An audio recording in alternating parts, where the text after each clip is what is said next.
Olá, tudo bem com você?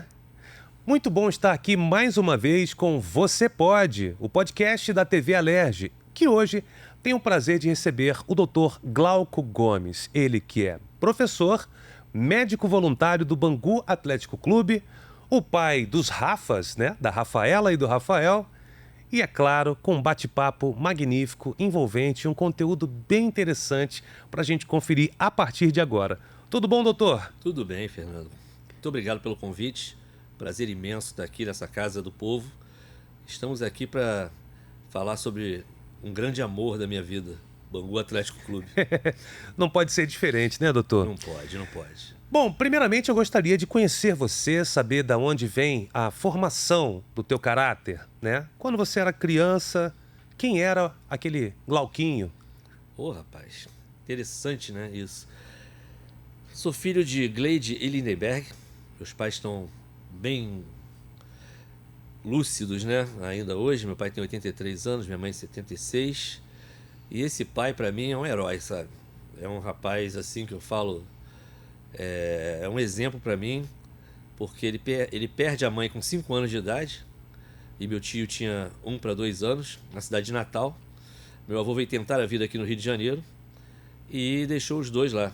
Aos 15 anos, eles vieram para o Rio de Janeiro. Meu avô já melhorou de vida a beça aqui e ensinou a gente, né, nessa luta dele dentro do exército, meu pai militar, a formar o nosso caráter, a mim e do meu irmão Glauber, que é uma pessoa da melhor qualidade também, certo? Então isso vem tudo lá de casa. Esse casamento que dura 56 anos, meus pais, muito bem casados, e são os meus exemplos de vida. E eu tento passar isso para os meus filhos, sabe? Imagino. Isso é importante demais. Onde é que vocês viviam? A gente morava ao lado do Estádio Proletário de Moça Bonita. Ali eu fui criado, ali eu nasci. Olha, Para você ter noção, meu avô por parte de mãe morava no 201. Meu avô por parte de pai no 202. Oh. Meus pais se conheceram ali. E meu pai sempre falava do Bangu, e eu pequenininho, ele me colocava, chamava antigamente na carcunda, né? Aham. Botava nas costas, e todas as quartas-feiras ele chegava no quartel e me levava para ver os jogos em Moça Bonita. Aquilo ali era o nosso programa de quarta-feira. Que maravilha. E eu falei, eu vi aqueles craques todos jogando, né? Pegou uma época boa do Bangu, né? Tempos áureos do Bangu dos anos 80. E ali, meu pai é vascaíno, né? Meu irmão é vascaíno. Aí eu falei assim, pai, não quero ser esse time aí da Cruz, não. Eu quero ser aquele ali, ó, vermelho e branco aqui do lado da nossa casa. Tá, meu filho, vai lá. Quando chegou em 1985, meu amigo, mais especificamente no dia 31 de julho de 1985, nosso Bangu foi para a final com Curitiba. Rapaz. Isso aí é um papo que realmente me deixa muito triste falar disso, que é uma das coisas que na minha vida, Fernando, eu sempre consegui resolver tudo, todos os problemas que vinham para mim, eu sempre consegui resolver e refazer essa coisa. Meu pai até fala que eu sou um cara que consigo dar a volta por cima em tudo, né? Mas a minha maior derrota da vida foi aquela bola não ter entrado, cara. Oh. De 85, eu tava atrás do gol. E me emociona muito, que eu mostro para os meus filhos isso até hoje. E fico muito chateado do grande craque Ado, né, ser lembrado somente por esse cenário de perder um pênalti na final. Bangu chorou. Eram 92 mil no Maracanã naquele ano. Eu era um garoto. Mas eu fiquei com aquela história do Ado. Era aquele ídolo que você pensava em conhecer, né? Você queria estar do lado do Marinho, do Ado, do Macaé, do Baby, do Oliveira, do Jair. E assim, gente, hoje o cara é meu amigo pessoal. Que genial. Sabe? E a gente conversa, eu no meio daqueles caras, falando assim, meu Deus do céu, o que eu tô fazendo aqui? E passaram-se 40 anos. São 40 anos do nosso título perdido pro Curitiba naqueles pênaltis. E o Ado me veio com uma história de vida que eu não sei se eu sobreviveria àquilo. Então ele é um grande exemplo para mim de superação.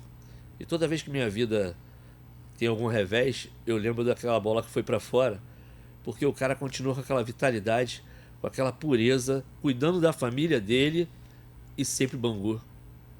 E é por isso que eu acredito no Bangu, porque o Bangu é aquele time de raiz, de bairro, que mesmo tendo passado todo o tempo, ontem, por exemplo, nós, durante essa semana, teve o jogo contra o São Gonçalo, que a gente está na final. Chegamos na final, fomos rebaixados, chegamos à final e, consequentemente, ganhamos de 1-0 dentro do nosso estádio. E vendo aquela torcida, daquela molecada sendo renovando o nosso perfil de torcedores, aquilo ali não tem preço, bicho.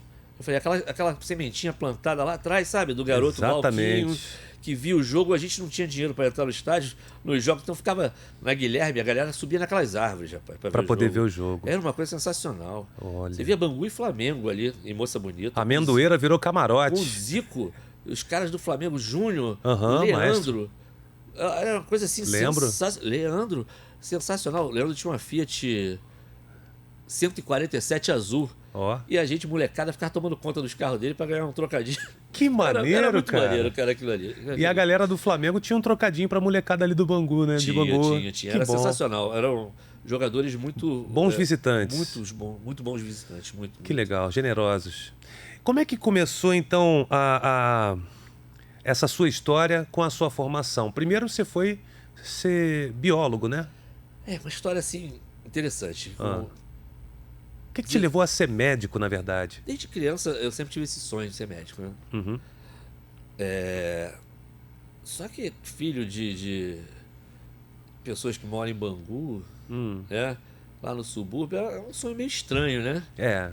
E Um pouco mais difícil que... trabalha na fábrica, filho de militar, tem que ser militar e tal. Ah, entendi. Mas eu sempre tive essa coisa de honrar pai e mãe, sabe? Uhum. Uma proposta da nossa família mesmo. E meu pai queria que eu fosse militar. E acabou que eu fui militar também. Eu sou Serviu também? Sou segundo tenente R2 do Olha. Exército Brasileiro da Arma de Infantaria. É. A gente se encontra aí todo ano, minha turma. Mas aos 16 anos, no terceiro ano, eu passei para medicina. 16 anos. E diga-se de passagem, Prodigiosamente. eu fiquei reprovado no terceiro ano do ensino médio.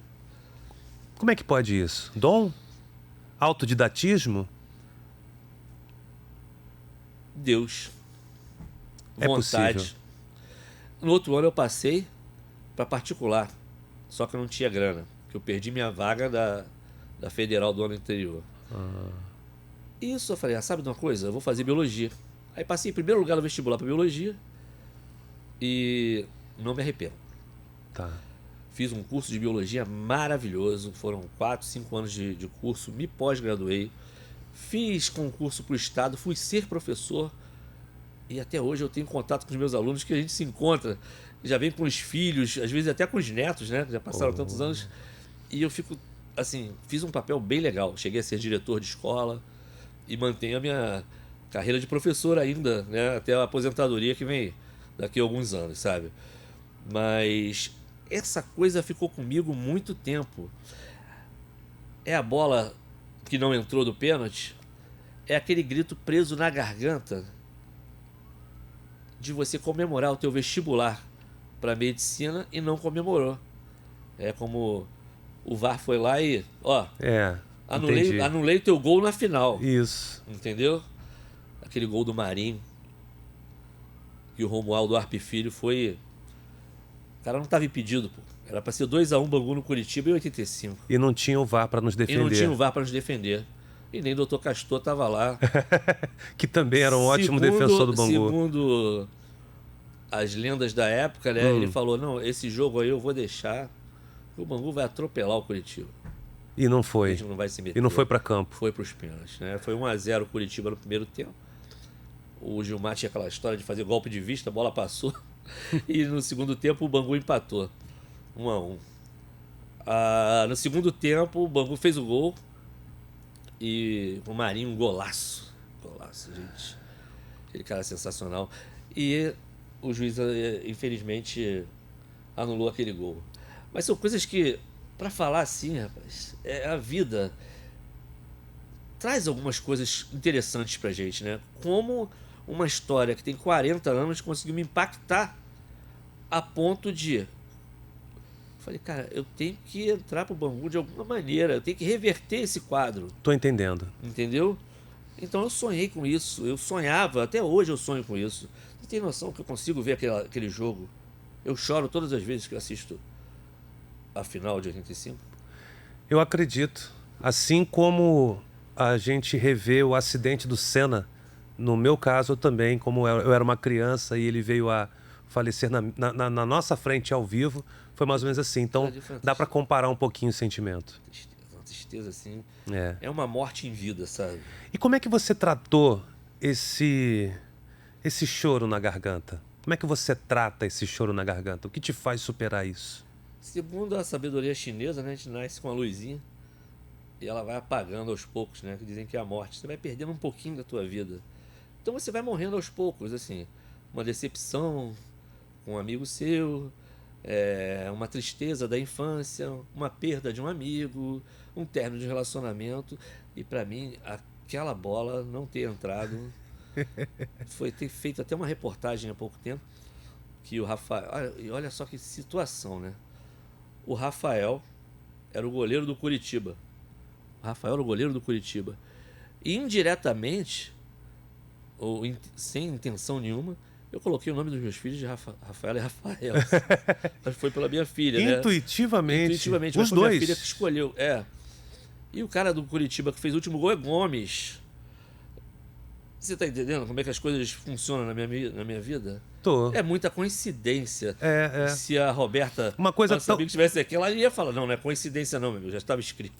Roberta Félix, astróloga. Roberta Félix, astróloga, sensacional. Tem coisas que estão escritas. E de repente foi uma mensagem para você, né? Foi. Você acredita nisso? Assim, não desista. Uma grande decepção virou a grande alegria da sua vida também. Os mesmos nomes. Está assinado lá, né? E o Bangu, pra mim, é assim, guerreiro. Uhum. Música do Fagner, Guerreiro Menino, né? Minha tia Maria Zilda. Você pode citar pra gente o trecho? Um homem também chora, menina morena, também deseja colo, palavras amenas. Mas a palavra que eu acho mais legal dessa canção é: um homem se humilha, se castra os seus sonhos.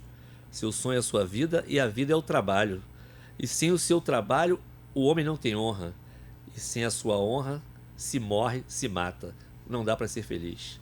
Assim que você explica por que você se tornou médico do Bangu e dessa forma você conseguiu remediar essa bola que não entrou Sim. há 40 anos atrás. Porque eu tinha acabado de formar, aí um grande irmão médico, Dr. Willy Baracho, meu irmão de colégio, né? Uhum. Ele havia falado com o presidente, eu tinha acabado de me formar e que eu era banguense. Um belo dia o presidente me liga. Oi, você é o Dr. Glauco? Eu falei, sim. Tá trabalhando no hospital. Aqui é o presidente do Bangu. Eu estou lhe convidando para ser o médico do Bangu. Eu falei, não, isso é trote. Isso é trote, não é possível. Não é possível. Você sabe que eu desfigurei. Eu fiquei empocorado. Me deu taquicardia. Tá entendendo? Eu falei, meu Deus do céu, o que é isso? Aí o Willy me ligou.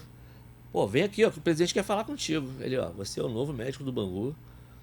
E naquele ano, rapaz, em 2017, a gente foi pra semifinal do Campeonato Carioca. A coisa surgiu de uma maneira, eu falei assim... Foi em Cabo Frio o jogo. Tem um vídeo que eu fiz até. Que a gente voltou pra onde a gente não devia ter saído nunca. Sim. Porque o Bangu é grande. O Bangu é grande. E toda pessoa... Porque é muito fácil, Fernando, ser Flamengo, Vasco, Botafogo, Fluminense. Mas quem é o adolescente que vai gostar de torcer por um time de subúrbio, cara, com 16 anos? Ou 17. do próprio bairro até. Do próprio bairro. Então essa construção que nós tivemos na época que não tinha essas mídias digitais todas, a gente fazia um trabalho de boca a boca. E você era o quê? O cara é Bangu, o cara é café com leite. A gente ficava muito chateado. Tem um grande amigo também, o Luiz Carlos Bartolomeu. Quando ele entrou comigo no jogo uma vez, dentro do estádio, ele falou assim: rapaz, você conseguiu um feito, uma proeza, que às vezes a gente era expulso da arquibancada, porque brigava com a diretoria do clube, né? Ô, esse time tá muito ruim, os caras expulsavam a gente lá da social, aí jogava a torcida para lá. Agora não, essa equipe que tá, uma equipe bem bacana, né? E vamos conseguir o acesso novamente à primeira divisão, mas é aquela história que eu sempre falo para os meus filhos e deixo para mim, a visão do Miraldo, nosso Ado, não desistir nunca, porque eu não desisti da medicina, não desisti do Bangu, e eu não sou aquele pai que fala assim, ó, eu queria ter sido e não fui, você vai ser. Não, eu fui, agora se ela quiser ser, ela vai ser. Aí escolheu por exemplo, que o exemplo carrega, né? Palavras o vento leva, o exemplo ele arrasta. Exatamente, é assim com exemplo, né, que a gente tem a nossa liderança dentro de casa, que consequentemente você pode levá-la para campo e para uma emergência também. É fundamental a gente ter um líder como você ali quando a gente está precisando. E no próximo bloco a gente volta aqui com o Dr. Glauco para falar mais sobre sua trajetória de vida, sobre o Bangu Atlético Clube e as histórias da medicina, claro, a gente não pode deixar de saber. Não saia daí, a gente volta já já.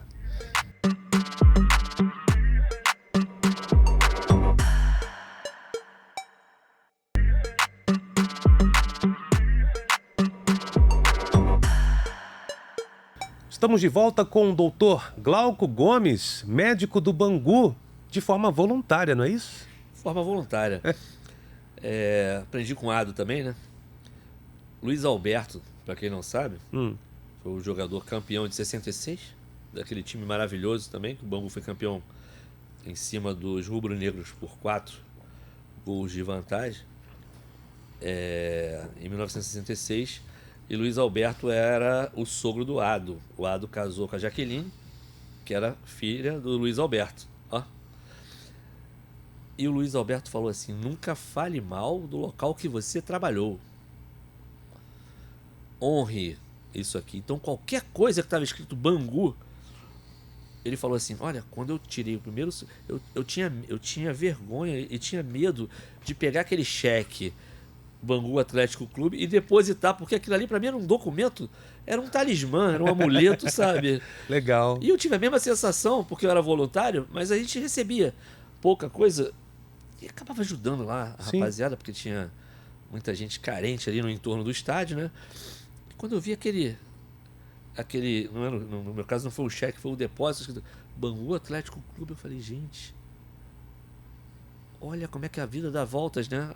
O documento de um sonho realizado. As voltas que o mundo dá, a ligação, o parto da minha filha mais velha, porque é ali que eu só não fui, de boa, no dia do parto da minha filha, com a blusa do Bangu, porque já era demais. Mas eu falo assim, aonde eu for, levarei seu nome. Qualquer país do mundo eu levo alguma coisa do Bangu. Sim. Né? Qualquer viagem que eu vá tem um short do Bangu meu.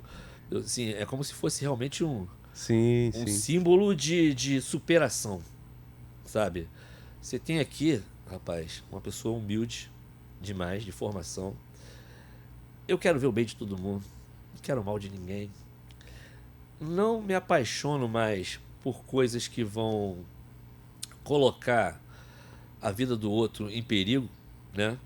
Seja nessas polarizações dentro da própria política, né? Eu acho que esses radicalismos levam a muito sangue e muita tristeza. E eu acho que as pessoas têm que pensar mais no ser humano. Porque cada jogador daquele que está ali é um sonho.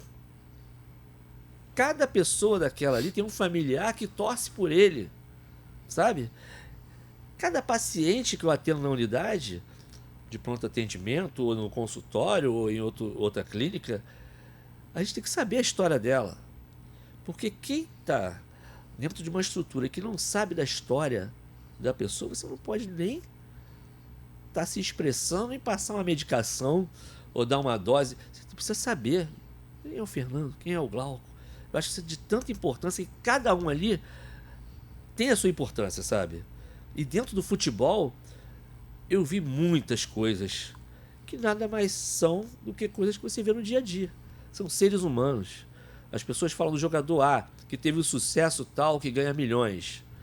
Não tem diferença, a não ser somente pelo quesito fama e poder aquisitivo. É um ser humano igualzinho ao outro, com os mesmos sonhos, com as mesmas tristezas, com as mesmas perdas. Você está entendendo? Então essa questão do julgamento eu deixo para a justiça. Porque não me cabe, sabe, julgar ninguém. E eu tento passar isso muito para os meus filhos, sabe? Olha, vocês têm que tratar bem o outro, tem que ser gente boa. Você tem que estar ali do lado do teu colega. Porque aquela pessoa que está sendo prejudicada ali, ela tem uma história, tem alguém com ele, ou ele está sozinho, sabe? Então eu prezo muito por essa questão da humildade do ser humano. Não ser um demagogo. É o dia a dia. Uma pessoa não consegue ser uma mentira 24 horas, né? Exato. Isso você vê no dia a dia. E aí a gente trata toda essa galera aí no dia a dia, dentro do futebol, dentro das clínicas, dentro das unidades de pronto atendimento. Eu tento fazer o melhor que eu posso dentro daquilo que Deus me proporcionou, entendeu? Atingir esse sonho de ser médico. Às vezes eu fico me olhando assim, pô, cara, tu é médico, né? Puxa vida, olha só que legal. Olha quanta coisa você já fez nesse meu jeito de ser, entendeu? Acreditando que pode. Tu pode ser mais, pode ser mais. Eu sempre falo para ele, pô, mas tem que estudar. Eu falei, estudo, cara, não ocupa espaço. Entendeu? O teu cérebro aí tem várias conexões para você usar. Vambora. E eu pego aqueles garotos lá, olha, vocês são jogadores hoje. Amanhã, depois dos 30, você já tem que ver o pezinho de meia de vocês. Eu converso muito com eles, sabe, Fernando? Muito, muito legal essa coisa que eu tenho de diversão, de bater papo, de contar piada. É bem bacana. Você acaba tendo um papel paterno com esses jovens jogadores, atletas, não é? Aconselhando, porque você acaba ali sempre, você está sempre presente na Zona Oeste do Rio. Sim. Está enraizado lá. Sim. Frequentemente lidando com os jovens atletas do Bangu. E ali você percebe o caminho que o jogador quer tomar e as ilusões que a vida os apresenta, né? Você poderia falar sobre essa troca que você tem com os jogadores e esse impacto teu na vida deles também, não só como médico, mas na vida pessoal? Nós passamos períodos difíceis ali dentro do Bangu Atlético Clube, né? Até antes do rebaixamento e tal. As condições da própria mídia, né, em relação ao salário dos clubes de baixo investimento, né, de pequeno investimento, são salários assim, que se compara o salário de um jogador nível A com um jogador nosso, é um salário mínimo que o cara recebe, sabe? E lembro de uma história de um menino que não tinha grana para sair de uma cidadezinha perto de Teresópolis ali, acho que é Guapimirim. Sim. E o garoto não tinha grana para pegar porque ele estava dormindo na obra que o pai trabalhava como pedreiro. Essa obra era onde? Acho que era Guapimirim. Sim. E aí os meninos chegavam assim, doutor, dá para ajudar o amigo não, cara? Porque ele tá vindo treinar, eu acho que ele era do sub-20, se não me engano, sub-17. Né? Uhum. Falei, vem, cara, vem. Aí a gente ajudava, né? Meninos que também o esporte com essa magnitude que ele tem, com essa coisa bacana de tirar o cara do mundo das drogas, sabe? Verdade. De você ligar às vezes pro atleta, não só lá no Bangu, mas outros clubes que a gente acaba dando assistência. Ó, tem um atleta aí, o cara tá bebendo muito, cara. Eu uso o exemplo do Marinho, perdendo o filho, né? E o irmão dele é o Steve, que foi jogador do Séries Futebol Clube lá de Bangu também, que é um clube da segunda. E assim, eu vejo um garoto que superou essa perda do irmão, e o Marinho, infelizmente, ele se tornou adicto, sabe?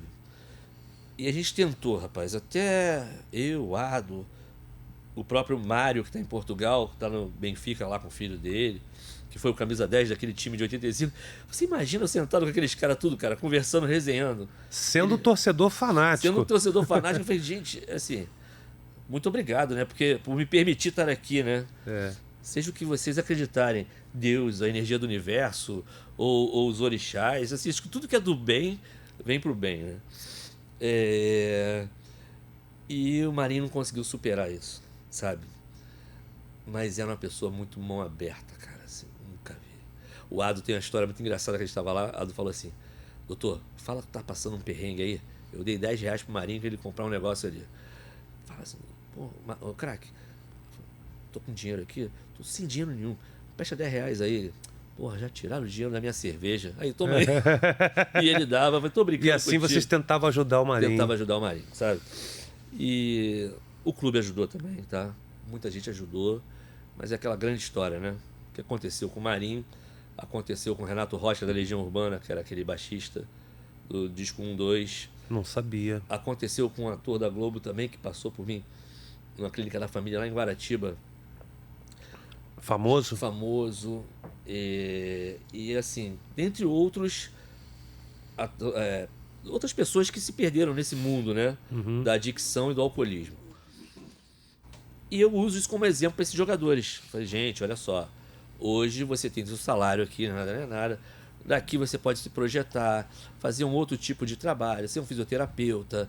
Se não der como jogador, cara, você tem que ter plano A, B, C, D, E, A, J, A, Z. Tá E você é um exemplo disso também. Você ia para professor, você é da educação e tem a medicina, e aí tem o futebol, e aí vai embora. E é tão legal isso, porque quando eu volto para a sala de aula, né, e começo a lecionar para aquela galera, mas eu não vou conseguir. Eu falei, o quê? Como é que é? Eu vou te dar só 2 exemplos, eu nem me dou como exemplo. Eu dou como exemplo 3 amigos meus. Nós fazíamos parte do quarteto mágico da faculdade. Era a galera que já tinha uma graduação e foi fazer a segunda, que era a medicina, que era o sonho. Um é o Paulo, filho de empregada doméstica. Paulo da minha turma, doutor Paulo, ortopedista, reumatologista. O cara tem mais de 10 especialidades, é o currículo mais fantástico que eu já vi. Tá? Doutor pós-doc, filho de empregada doméstica. Esse eu sem o pai. Joel Lacerda, dono de uma clínica chamada Istambul Brasil, que faz implante capilar. É ele, meu amigo, parceiro. Josimar Carreiro, grande pediatra. Foi criado pela mãe só. Você tá entendendo? Esses caras não tinham nada não, cara. Não tinham grana. E superaram a vida deles. Todos eles são médicos. Além de ser biólogo e veterinário, eu só fiz biologia. O Joel é advogado. Então, são pessoas que vieram lá de trás. E era Bangu, Realengo, Campo Grande, tudo ali. A gente sempre fala assim, ó, meu irmão, se deixar pra gente, a gente pega tudo. Porque a gente tem a força do trabalho, né? Você vê esses grandes, esses arranha-céus aqui do Rio de Janeiro, ainda comparando com São Paulo, não são tão grandes. Mas quem construiu isso aqui foi quem? O nordestino. E os escravizados. E os escravizados e os negros. Se botou negro e nordestino, meu amigo, vai ter trabalhador, cara. Vai ter. E excelentes resultados. E se deixar chegar, a gente chega com tudo. É verdade. Chega com tudo. É porque nós temos a fome, né? Eu vou citar aqui uma entrevista do Cristiano Ronaldo, craque, um ser humano em campo, dentro e fora do campo. E perguntaram a ele, porque o filho dele também já está se tornando um craque de bola. Tá desenvolvendo bem. Perguntaram para ele se o filho dele tem competência, capacidade, se ele acredita que o filho dele pode chegar a ser um Cristiano Ronaldo ou mais. Sim. E ele prontamente disse que não, porque o falta a fome. Não é necessariamente passar fome, gana de vitória. Porque o Cristiano Ronaldo disse que da onde ele veio, com as dificuldades que ele passou, existia muita vontade. Talvez o único caminho era dar certo. Não tinha plano B. Já o seu herdeiro, né? Já estou dizendo tudo. Sim. Já veio com uma condição, olha, é filho de um dos melhores do mundo. Então, o contexto, a condição, a oportunidade de ir pro teste, de fazer tudo direitinho, claro, não tiro méritos do jovem atleta, o filho do Cristiano Ronaldo. Mas ser uma lenda, ele já disse que não, precisava ter a fome. E aí não tem como o Cristiano resolver essa questão. Ele venceu na vida, quando teve seu filho, já estava ali num patamar internacional. Então, eu vejo isso quando você citou os seus amigos da faculdade, o Quarteto Fantástico, né? Esses caras e você tiveram a fome de vitória, de vencer. E entrega o melhor possível para os seus descendentes para que não sofram as mesmas coisas que nós sofremos na nossa infância ou deixamos de ter. Eu acho que é bem natural dos progenitores, né? Certo. E o maior orgulho que eu posso ter, assim, né? Que tem muita gente que assume, né, um perfil narcisista de vida assim, não, meu filho nunca vai me superar. Não, eu sou o cara. Cara, o que mais um pai de verdade quer é que o filho supere. Supere, verdade. Com certeza, né? É. Seria o maior orgulho da minha vida ver meus filhos assim, olha, você cresceu. Tem o meu tio, Gutenberg, que ele é gastroenterologista, se aposentou agora aos 70 anos de idade, né? Na verdade, ele é esposo da minha tia, que é psicóloga. Eu digo que ela é minha segunda mãe. Meu ser do bem, onde você estiver aí, ó. Em Santa Catarina, vou te dar um abraço, tá? Ele saiu do Rio de Janeiro e foram pra lá. Meu tio Guti e minha tia Zildinha, que são as minhas referências, tá? E assim, além dos meus pais, eu tenho eles dois como pessoas que são meus exemplos, né? De vida. E ele falou assim, meu orgulho é meu primo Heron, que é filho do meu tio. Ele superou o pai na oftalmologia. Sim. Já estava tudo pronto para ele, ó. Gasto, vai ser gasto, vai ser gasto. Meu tio falou, vem ser gasto. Eu falei, não quero não. Eu também não quero não. Sabe? E a gente ainda tem essa coisa de querer lutar pelo nosso espaço, sem ter nada certo, como o filho do Cristiano. Talvez ele nem seja um bom jogador. Estão dizendo que está indo bem. O pai reconhece. Mas já está ali. Mas há comparação com o gênio. O gênio. Não há como. Entendeu? Não há como. No voleibol temos o Bernardinho e o Bruno. Isso. O Bruno foi seleção brasileira, mas para se tornar um Bernardinho, tinha que passar a mesma trajetória, só isso. E é impossível. Muito. Era uma época também bacana, hein? Uhum. Muito bacana do voleibol brasileiro. Poxa, muito bom. Vale a pena ressaltar. Fico feliz demais, cara. No próximo bloco a gente continua com o Dr. Glauco Gomes aqui, com as suas histórias e curiosidades. Não saia daí, daqui a pouquinho a gente volta.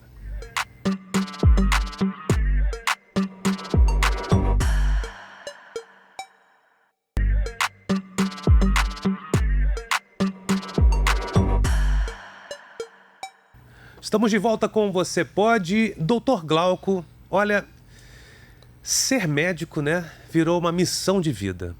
Além da realização do seu sonho, eu queria ressaltar também que é muito difícil. Eu, pessoalmente, quando vou ao médico, eu levo minhas crianças, eu sinto falta desse lado humano que o senhor tem.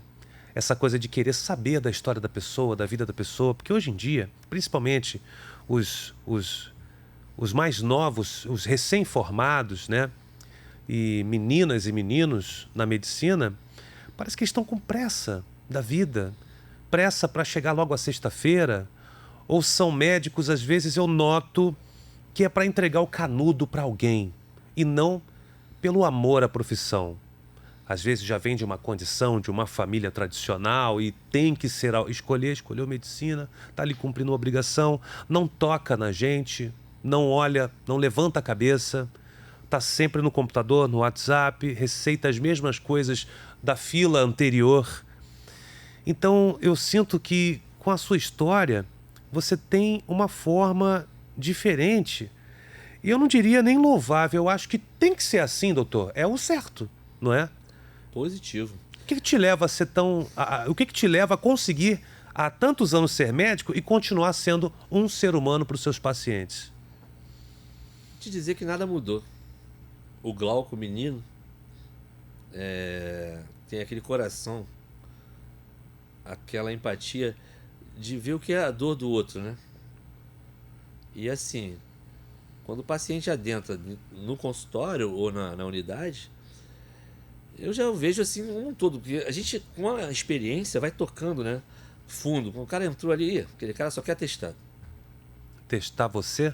Atestado médico. Atestado médico, entendi. Tem o dia do atestado médico, segunda-feira, sexta, o dia de jogo do Flamengo. Olha aí que curiosidade legal, hein? Anotem aí, e os patrões vão guardar essa. Os patrões não vão mais aceitar. Quer dizer que toda segunda e quarta, né? Isso aí eu é o dia do atestado. Rapaz, eu tenho até uma jogada, eu falei, rapaz, segunda-feira é o atestado da demissão. Ó. Vai se arrastando na segunda, mas se tu quiser faltar, falta na terça, cara. Fala pros caras. Porque segunda-feira ninguém falta, nem sexta-feira. Cara vai... É estranho demais, porque dentro das comunidades você vê aquela galera Dia de jogo do Flamengo, então, meu amigo. Os caras ficam lá direto, vai dando 7 horas da noite, 6h30, né? Eles já chegam lá, tô passando mal. Aí tem um grande amigo que fala assim, rapaz, aqui nessa unidade, tal dia, só diarreia e dor nas costas.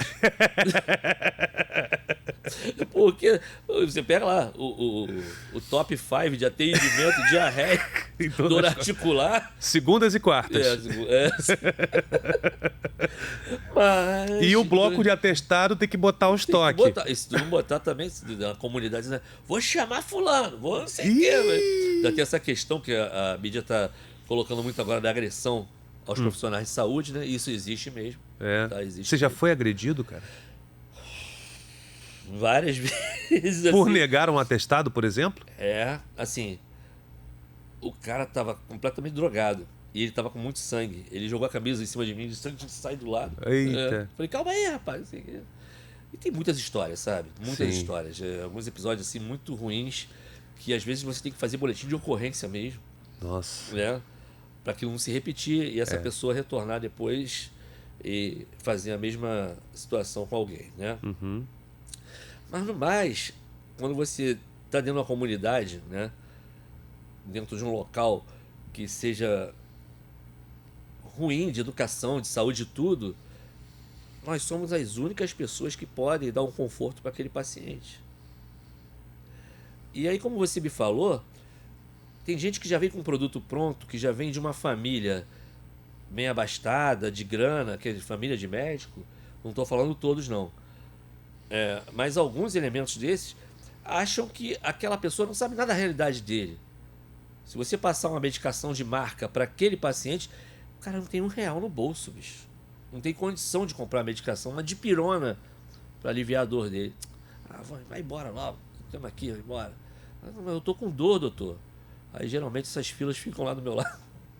Vou passar naquele médico ali, aquele cabelo grisalho, aquele cara é legal, e acabo indo lá.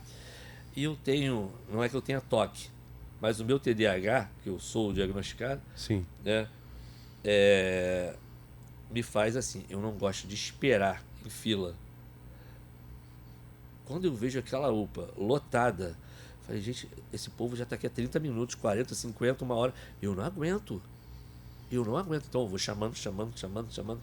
Você pegar lá, quantos atendimentos eu faço um dia? Mas você está atendendo rápido. Não, o cara sai de mim. Eu pego o meu TDAH a meu favor. O cara sai de lá com a medicação, com alívio da dor.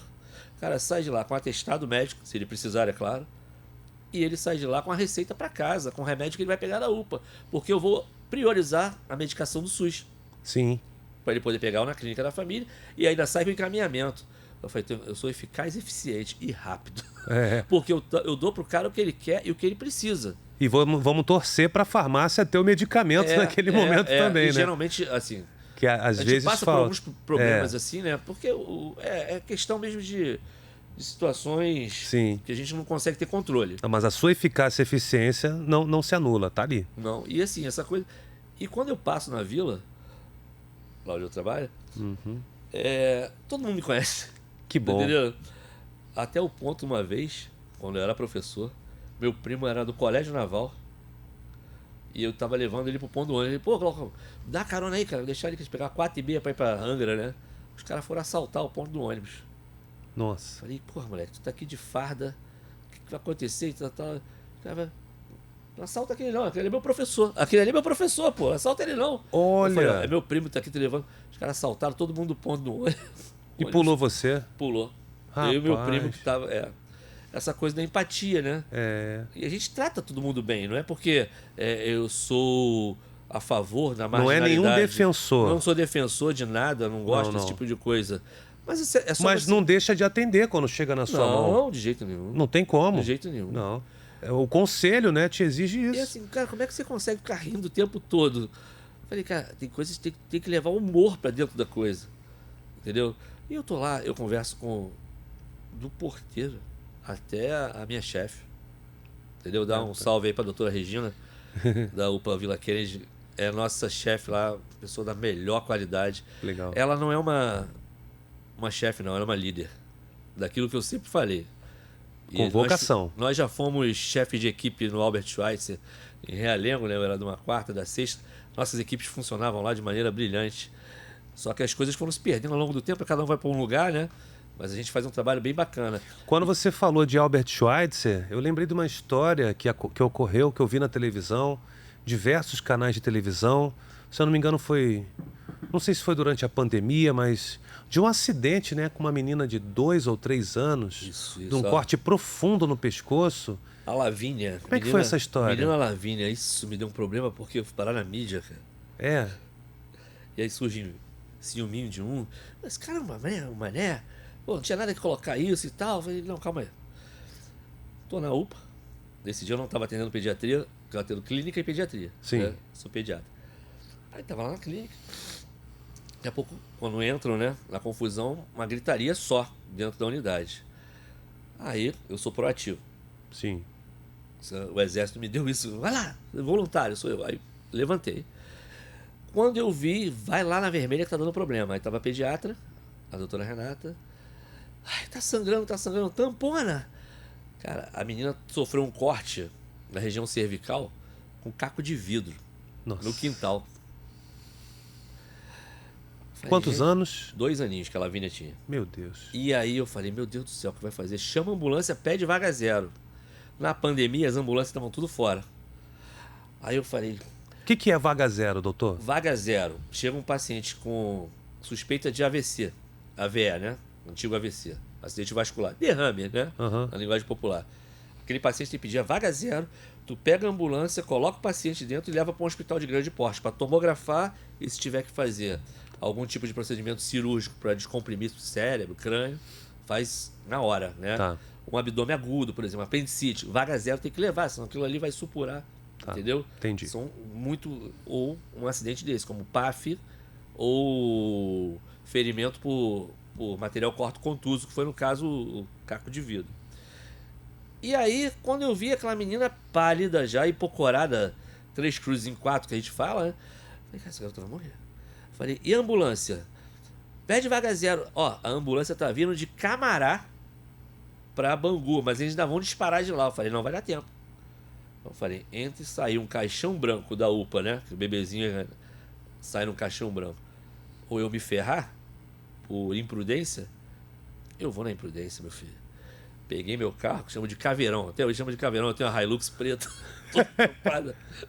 Aí, e entra nas comunidades essa. Entra. Entra e sai. Entra e sai. Eu até te conto uma engraçada depois. Aí eu entrei, né? Eu falei, ó, traz oxigênio. Renata, vamos comigo. A gente montou uma mini UTI móvel. Uma UTI móvel dentro da... Falei, vambora, né? Eu nunca vi isso na minha vida. Porque a comunidade se juntou, os caras com fuzil. Que isso? A rapaziada foi lá. Fecharam a Avenida Brasil, cara. Bora, doutor, bora. Fecharam tudo, a gente saiu. Fui direto pro Albert.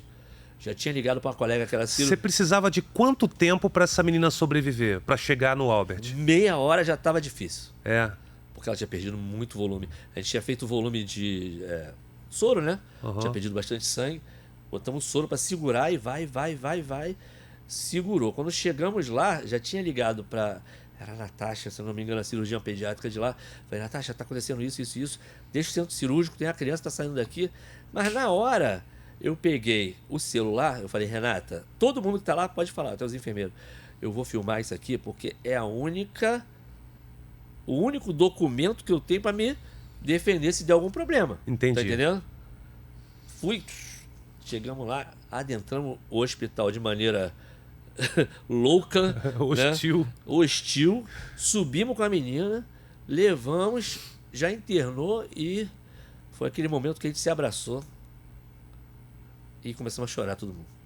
Os profissionais. Eu, o enfermeiro, o técnico, a médica. Nossa. Será que vai dar certo? Depois a Natasha saiu, deu tudo certo. Aí a Paloma, que é a mãe da menina, e a vovó da menina. Até hoje, eu fui no Natal na casa dela. E ela já tá bem grandinha. Já tá com 7 aninhos, 8, por aí. Que legal. E agora eu vou cuidar dela porque ela tem um traço autista e um traço de hiperatividade também.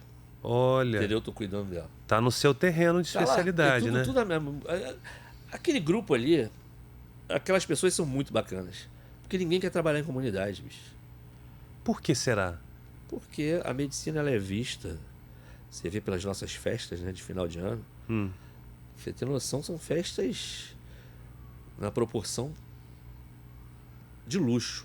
Então você acha que a medicina é vista como algo elitista e as pessoas da elite evitam Eu até evito falar esse tipo de coisa, que eu vou ser mal falado mesmo, sabe? Porque a gente veio lá de baixo e eu fiz questão de me formar e fazer tudo certinho como todo mundo fez, né? A festa de formatura. Teve colegas que não quiseram, né? No meu quarteto mesmo só foi eu e o Joel. O Josimar não quis, nem o Paulo. Ah, isso aí é muita coisa e tal. E você vê, a saudosa Preta Gil foi na nossa festa cantar, Frejá cantou na nossa festa. Artistas de grande porte, bandas grandes. Mesa com Xandão, assim, um negócio alto padrão. Só que o médico, quando ele se forma, ele acha que vai ter aquilo ali, estilo Copa Star, sabe? Top Pra sempre. de hospitais do dia a dia. E a realidade não é aquela. Ele vai encarar o quê? A clínica da família, que eu tenho a formação em saúde da família também. Onde o cara vai lá para pegar sua medicação. Ele vai entrar na fila do Cisreg e vai esperar um pouco para poder ser operado numa vesícula, coisa que não tem no plano de saúde, você tá entendendo? É aquele paciente que vai lá só para conversar contigo. Para falar, contar uma dor que ele está sentindo. E a realidade é completamente diferente daquela cena, não que não mereça, sabe? Essa coisa da ostentação. Você transita por todas as classes, na verdade, né? É a característica minha, sempre foi. Eu sempre andei com pessoas mais velhas que eu, né? Meus tios e tal. Eu aprendia muito com eles. Mas ao mesmo tempo, eu ando com as amigas da minha filha, me adoram. Tipo assim, pô, Rafa, teu pai é muito gente boa, cara. Querido pela galera teen também. Teen, eu vou aprendendo, né? Essa questão de tá sempre renovando ali, né? Você tem visto Dorama? Cara, eu vejo isso, bicho. Mas não curti muito, não. No último Rock in Rio, eu fui com a Rafa pra ver Dia do Trap, meu amigo. Andou curtindo uns showzinhos de trap também? Fui lá ver o Travis Scott, esses caras todos aí. Mas é aquela história, né? Choque de geração, né? Mas assim, dentro dessa história, voltando lá na menina, depois que eu fiz aquilo, né? De ter salvo essa menina, junto, eu não, né? A equipe toda, voltamos para a unidade e eu peguei aquele vídeo, eu falei, vou postar no Facebook. Na época não dava nem... Postar no Facebook para ver o que vai dar isso, para pelo menos alguém registrar. Vai que a gente perde o telefone aqui. Na hora recebi uma ligação. O prefeito não é o atual, era um outro. Recebi uma ligação, apaga isso agora. Eu falei, não posso não. Não, aí cheguei lá com a minha carta de demissão. Em cima da mesa. Falei, não, deixa disso, o negócio viralizou. As redes de televisão me chamaram, foram parar na porta da minha casa. E aí começou, médico do Bangu, salva a criança não sei aonde, jornal A. Médico não sei o quê, salva a criança com corte de cargo de vida. Tinha repórter na porta da minha casa. Legal que você nos conta a história real e também como a história aconteceu para quem tá de fora, né? De fora da equipe que salvou a menina. A necessidade que era de tomar aquela atitude, de como foi e como as coisas aconteceram, né? Tendo até o poder paralelo auxiliando no trânsito da Avenida Brasil para que essa criança chegasse a tempo lá. Novamente ressaltando que não é exaltando o poder paralelo, mas como o lado humano de todo mundo. De todo mundo, como isso aconteceu. Eu posso até ser mal interpretado, sabe? Mas quando chega um menino daquele lá, meu pai vai me odiar, falar menino. É que são crianças, menino. Infelizmente, né? Pô, doutor, tu vê o cara chorando, velho. Igual uma criança. A cultura do cara é aquela ali. Ele não sai dali, você tá entendendo? Sim. E Olhou sofre- para um lado e para o outro e tá E sofre igual vendo? um ser humano mesmo. É a única referência do igual jovem, às qualquer vezes. pessoa igual um ser humano. É um ser humano. Desculpa o ato falho. Mas eu não me vejo em hospitais de grande rede tão feliz quanto eu me vejo dentro da minha comunidade, você tá entendendo? Sendo útil de verdade. Mas de verdade, eu vou pra lá com prazer, com carinho de cuidar daquela galera, cara. Eu fico assim, E fui mal interpretado, porque, pô, esse cara tá fazendo isso pra aparecer, ele quer ser coordenador, ele quer ser não sei o que. Eu falei, gente, eu não quero nada disso não, eu quero ser plantonista. Eu quero estar lá na frente, eu não quero sair da frente de batalha, do front lá. Não quero ir lá pra cima não, cara. Eu juro pra você que eu não gostaria. Eu gostaria de treinar essa galera e seguir os exemplos dos líderes, sabe? Sim. Não ser aquela coisa mais radical. Voltando a falar ali do Bangu e da torcida do Bangu, como é que é a relação da torcida contigo? Ano retrasado, Bangu e Portuguesa da ilha. Bangu ganhou de 3-1 lá, da Portuguesa. E eu muito emocionado, porque eu fiquei um tempo fora, eu fui pro Rio Grande do Sul, né? Foi a única vez que eu coloquei uma camisa que não era do meu clube, porque o prefeito da cidade que eu trabalhava me chamou para trabalhar no clube lá, só para matar a saudade do futebol. E ele era apaixonado pelo Bangu. O cara é colorado e apaixonado pelo Bangu. Aí eu coloquei a camisa, mas por baixo, igual o Louco Abreu, é um amigo, né? O Louco jogou no Bangu, né? Sim. E passou a ser amigo. De vez em quando a gente se fala aqui no telefone. Legal. E a torcida do Bangu é uma torcida apaixonada. E eles se identificam com quem tem história de verdade, sabe? E nesse dia, os caras gritaram o meu nome na torcida. Um canto da torcida pra você? Glauco, seleção! Glauco, seleção! Que Eu belíssima saí de lá homenagem, né? chorando, cara. Eu falei assim, meu Deus do céu. Mas isso me gerou problema também. Ah, não é Com o possível. técnico, na época, não vou citar o nome do cidadão, e o outro jogo era com o Fluminense. Quando eu cheguei aqui no Hotel Américas, que o Bangu estava hospedado aqui, o time já tinha ido. Aí eu falei, não, vou para São Januário. O jogo era com o Vasco. Perdão, não era com o Fluminense, não era com o Vasco. O Fluminense era para Brasília. Já tinham me cortado do Fluminense, que eu ia para Brasília. Do E jogo contra o Fluminense. eu pagava do meu bolso as passagens, Olha. certo? Uhum. Vamos para Portuguesa, Canindé, jogamos lá. Para mim, estar ali é uma dádiva. Aí cheguei em São Januário, já tinha outro médico lá. Eu falei, o que está acontecendo aí? Eu sou médico do campo hoje, pô, vou fazer. Até prometi a meu filho autista, né, Rafael, que ele ia me ver na televisão. O papai dele estava lá no jogo. Aí conversei com o colega, me ligaram aqui para você vir, para eu fazer o jogo. Eu falei, como assim? Aí fui no técnico. Falei, olha só, eu não sei o que está acontecendo aqui. Você vai ficar aqui um período. Esses garotos aqui, você vai embora, eles vão ficar aí. Sabe quem eles vão procurar? Eu, meu fisioterapeuta, o enfermeiro, o maqueiro. A gente tá com eles aqui, cara. Faz isso não. Você não precisa ter ciúme de mim, não. Você já é o cara. Pô, doutor, me desculpa aí. É que... Tudo bem, filho. Fica tranquilo. Mas eu gostaria de fazer meu jogo porque meu filho é TEA nível 1 de suporte. Ele quer ver o pai dele na TV. Pra mim não significa nada, não. Porque Bangu, eu volto lá pra torcida. Quando eu era torcedor, ficava lá atrás. Era expulso da social, eu tinha lá pro outro lado, ficava lá. Ouvia o jogo no radinho, ou em cima da árvore. Ser Bangu é isso, meu amigo. Não é querer aparecer pra passar em mídia, entendeu? E você é mal interpretado por isso. Então gera muita coisa dentro dessa estrutura que, Fernando, sinceramente, eu não tenho suco gástrico para digerir esse tipo de coisa de ciumeira, de disputas e vaidades, sabe? Verdade. Ser Bangu é muito mais do que isso. Entendeu? Muito bom.